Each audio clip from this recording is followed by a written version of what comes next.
Hello all. This is another video tutorial. So we will looking at video number 4. Okay, so when I looking at the use of what we call your own command, sometimes we call this one as user defined command. And in this context, we're gonna call also that this is gonna be what we call function. Okay, so I'm going to use the word command and function together is referred to the same thing. Okay, what is the command, what is the function, and why do we need user-defined command? Let's take a look at this together. Okay, let me just roll off everything from here one more time. Okay, all right. Okay, now let's go for number 8 here. Just imagine this is the end of, let's call the end of script. Okay. Imagine that you want to do some things and you want to have some flexibility, okay, so that you can, predefine some things that you can configure by yourself, reconfigure by yourself. For example, I want to print a message, okay, with input text. So let's say that you want to print it for 10 times, 2 times. You might say hello, print hello. This is the most easiest way you can do. What if I say I want to print out the word by 2 times? Then you have to put by like this. If I want to print the by 3 times, you're gonna have to say by like this 3 times, right? This is not convenient at all. So as you can see, so I want to be able to control the use of number of the printout, how many times, and also control the message as well. So over here, I want to control how the message look like and how many times, okay, the message will be displayed. Oh, come on, display. Okay, so you can see that there are two objectives right here, and you know, to make it such that it's become easy for everyone to reuse your own code, then you can wrap this code into what we call user-defined function. Okay, all right. So where should I create the function?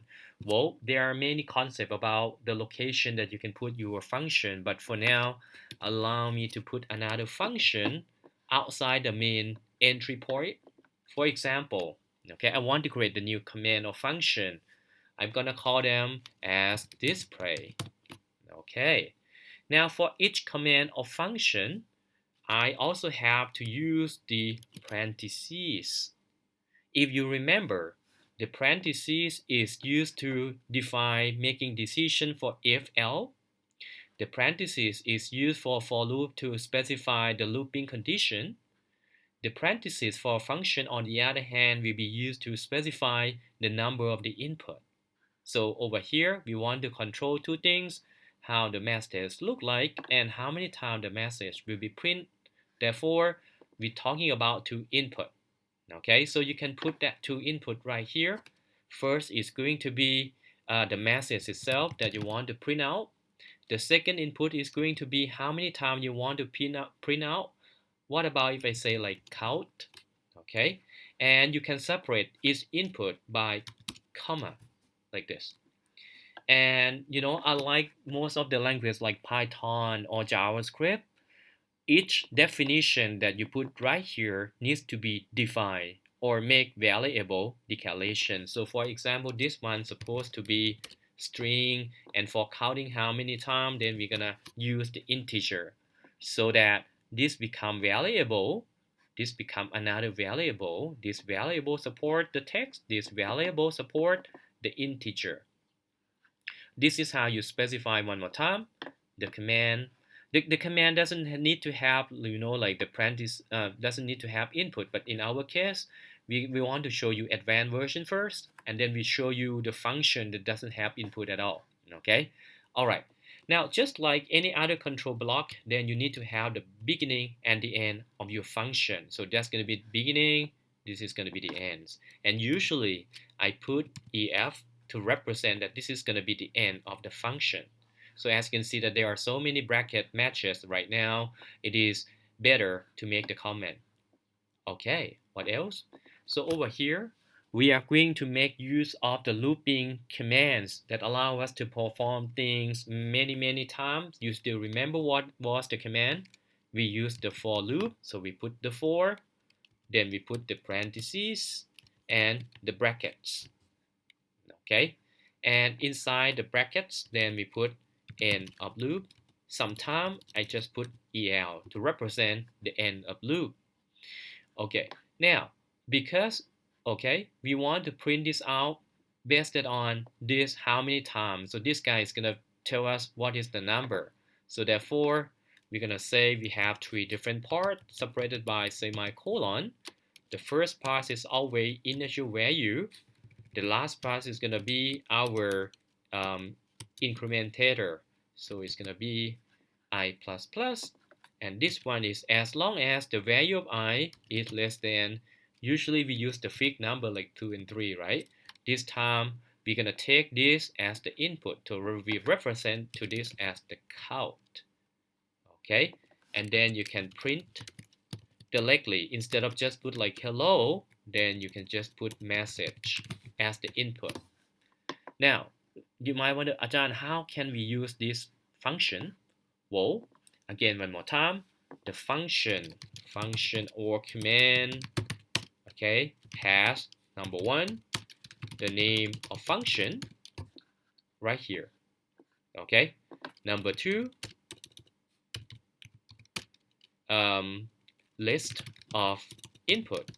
It could have 0 input. It could have 1 input. In our case, we have 2 inputs, okay, to the function. Number 3, logic in the function body. So for each function, this represents the function body part denoted by the beginning and the end of the function. Inside the function is going to be your logic here. So you say, I want to do the looping for how many times. It's going to be based on this input, and this message is controlled by this input.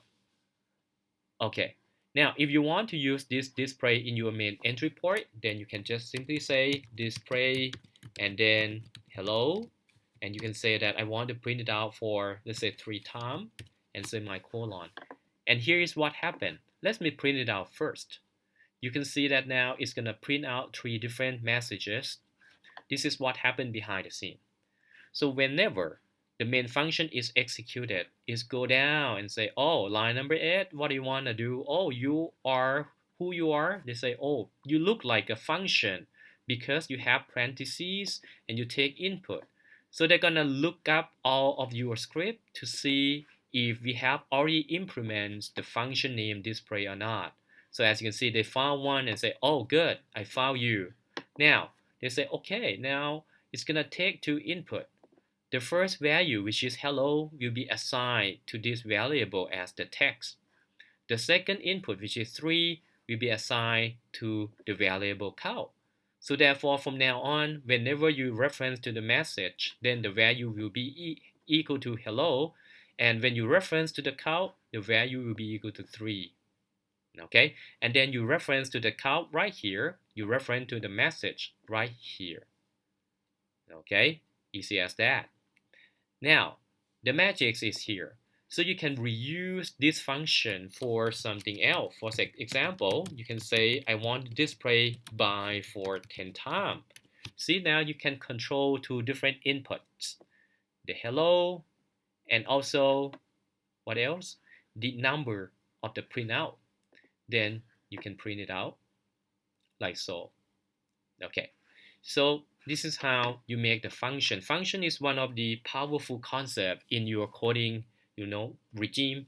So normally, we usually convert our business logic into reusable function so that the function can be reused as many times, and the function also take input so that the input will be used to exercise your business logic as well. Okay, all right. Now let's modify our logic a little bit. Let's say that I want to control the message, how it look like, how many times it print out, and also like to put the footer message. Okay, so we might thinking about, okay, how about we take this as another input to the function. So you can say that, let's say this is going to be the footer for this, and it's going to be the footer for this. Okay, now you can specify different input to get different outcome. Okay, so as you can see, it's give you error because now you're trying to take how many input? Let's take a count. 1, 2, 3. 1, 2, 3. But in your template right here, in your function, it takes only the first one and the second one. But you're trying now to take 3 of them, then they say too many positional arguments.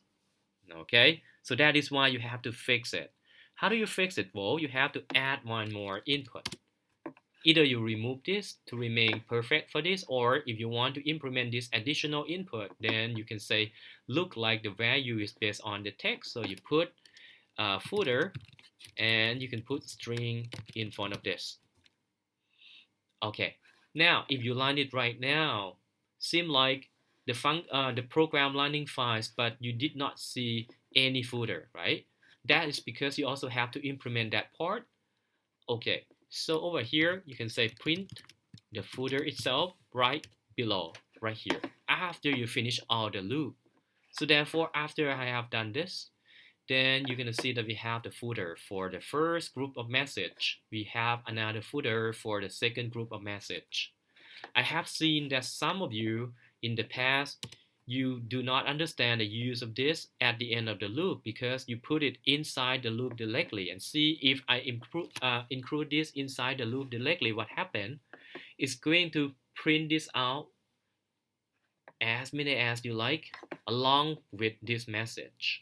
Okay, so that's going to be different logic. The footer in this case is used to hold the end of each, iteration, each block. But if you put it inside the for loop itself, it's going to print out, anytime that you do the looping. So that's different logic. So make sure that you understand this concept real well. Okay, all right, so let me put it right here. Then that should be right there. All right, now the other warning is that I have also seen that whenever you use or implement the function, sometimes you also trying to, instead of just put the text, then you put something like, let's say 10. Now you're gonna see error message because in your template you say so that the third element or third input right here is the parameters that you take the text as the value, but you are trying now to take it as the number. So that's why for the compile time, they say the argument means input type. Integer cannot be assigned to the string. They say that this integer value cannot be assigned to the string. That is why I love a lot about solid type programming language, because you have to predefine what is the data type. In Python, you can freely take any input without looking at this at all, and that's dangerous, right? You're gonna have to handle the type checking by yourself. So that's gonna be additional task. Okay? All right. So now, one more thing. Let's say that this time, okay, I cannot remember which position I have to take the data. For example, sometimes it is possible that you implement another function, okay, and instead of putting bar, you say good for 2 time.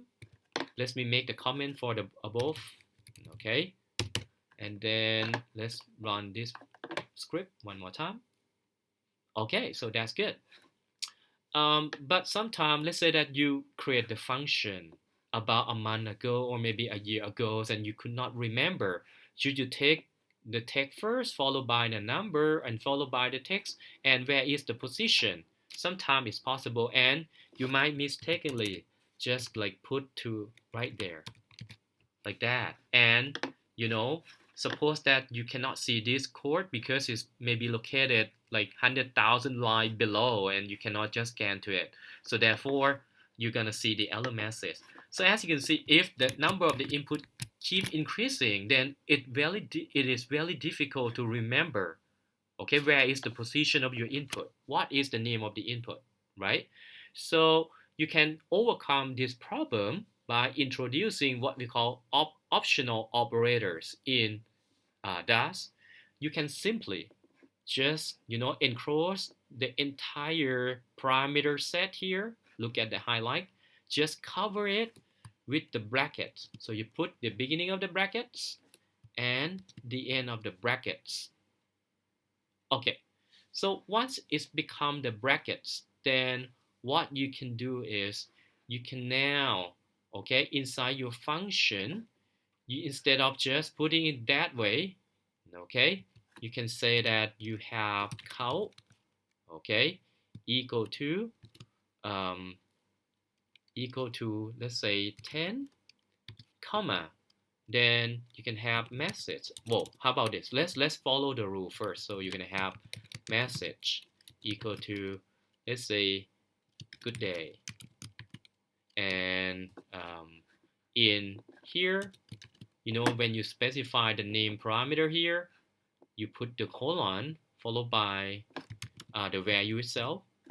So in this case, let me finish it first. So it's gonna have footer colon, and then the footer itself, let's be put like hashtag here. Okay, now just like the one before, when you take three different values, so that's going to be used for message. This is for the count and the footer. Okay, but now you also define the name of your input directly. So in this case, it allows you to also reference to what is this value for. This value is for whom. This value is for what, right? And in order to fix this message below, then you can just input the word required in front of this. Okay, put the required in front of this, and put the required in front of this to say that those are input that need to be specified. You can also make it as optional. We talk about that later, but for now, make it all required. And the good thing about this, let me show you the output first. Okay, so it's print out this and print this out. Let me just put like 2 of this, like that. Now, the good thing about optional parameter name is that, now, unlike the previous one, you can now mix up the order. You can just now say, I remember that I have to define count, footer, and message. You can put the count first, you can put the message last, and then you can put the footer in between as you like. The order now does not matter. As long as you can specify the information name, the parameter name, or input name, then you can just put it into the key pair, the name of the input, colon, the value of the input. And each couple will be separated by comma, just like the one before. But the one before, this is what we call positional input parameter, when you have to remember which position take what information. In this case, for optional one, when you wrap it with the brackets and you prefix each parameter with the word required, then you can mix up the order, and it's really easy now. You can do it very easily. So therefore, you can go to the display.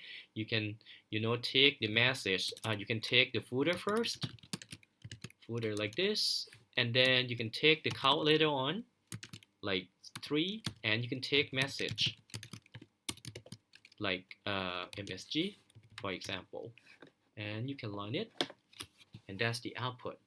So that's the benefit of optional parameters.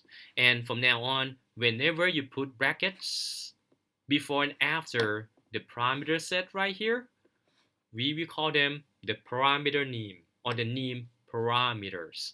So when you define the input of your function, you also have to tell the name first, followed by the value. Okay, for the first couple weeks when you're trying to understand and learn how to use DARS, and if this is too confused about the use of this, then That's understandable, but if you keep using it in the future, it's gonna be very easy for you. Okay, believe me. All right. So I think that should be all for this tutorial. So in the next video tutorial, for this video tutorial, we already have covered number 8, okay, and number 9.